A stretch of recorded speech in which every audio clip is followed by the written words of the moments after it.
Warfare is one of the most intense war movies I've ever seen. It's a visceral cinematic experience. Warfare feels a lot more authentic than the average war movie, because writer-director Ray Mendoza drew on his own experiences in the Iraq War. It's less of a movie and more of a reenactment. With its true story bolstered by handheld camera work and lifelike performances, Warfare has an almost documentary-like sense of realism. This relentlessly realistic portrayal of the horrors of war makes it difficult to watch, but also vital. It's important to understand what these guys go through in the heat of battle, and Warfare captures it in haunting detail without succumbing to Hollywood spectacle. Move over, Hurt Locker, there's a new best Iraq War movie ever made, and it takes far fewer artistic liberties.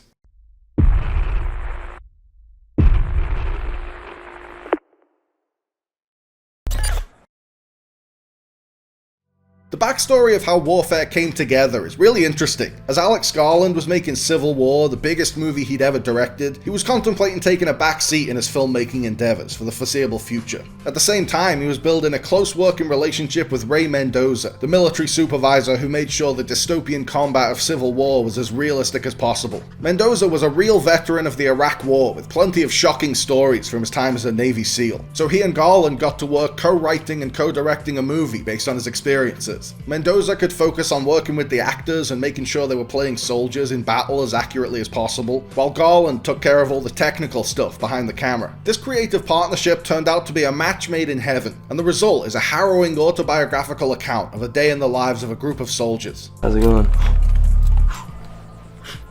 Going well. Okay. That's that new guy energy. Warfare captures an interesting paradox that most war movies are missing, that war can be oddly mundane. You spend most of your time sitting around, waiting for something to happen. For the first 20 minutes of Warfare, the platoon are just hanging around a house, monitoring a tense situation. So nothing's really happening, but at the same time, you can't just kick back and let your guard down, because there could be someone coming to kill you at any moment. There could be a grenade chucked through the window at any moment. Oh, fuck. Grenade!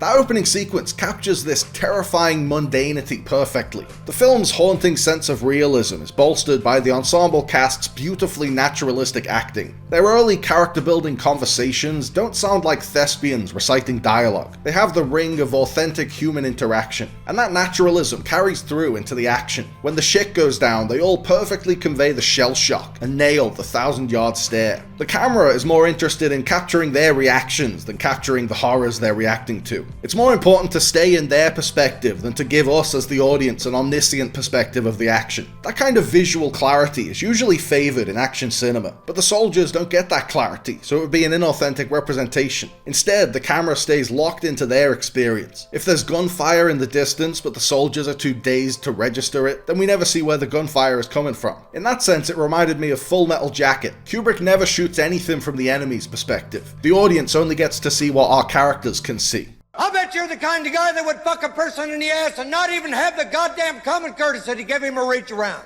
I'll be watching you. Mendoza and Garland's script is ingeniously structured. They take the first 20 minutes to let the cast breathe and let the tension build. It gives you time to get to know these characters and their camaraderie. Then, from the moment an IED is detonated, it's all out bullets flying intensity for the rest of the film. It would have still been effective if the whole movie was like that, but after taking that time to round out the platoon and their dynamic, by then you really care about these people and what happens to them. You actively want them to make it out alive, and you're dreading the moment a stray bullet finds one of them. Taking out that time at the beginning makes it so much more effective because it gives the spectacle real stakes and gets you emotionally involved. It's structured like a horror film. Alien gives us time to get to know the crew of the Nostromo before the Xenomorph starts picking them off. The Texas Chainsaw Massacre gives us time to get to know Sally Hardesty and her friends before they're attacked by a chainsaw-wielding maniac. And it's appropriate that Warfare is structured like a horror film, because in a way, it is a horror film. It uses all the horror genre's tricks to show the horrors of war. There's a powerful feeling of dread threaded through the whole film, every explosion is a chilling jump scare, and the sustained gore is deeply disturbing. You holding him? I got him tight.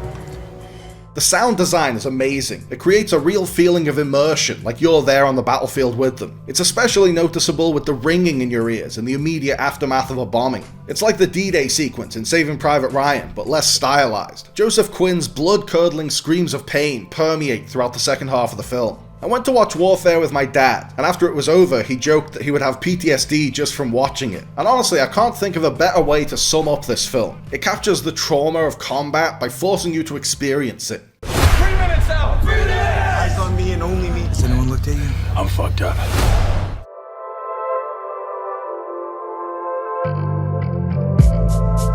Thanks for watching, guys. I hope you liked the video. Remember to like and subscribe and click on the little bell. And also seize the day and call your mom and be kind to yourself.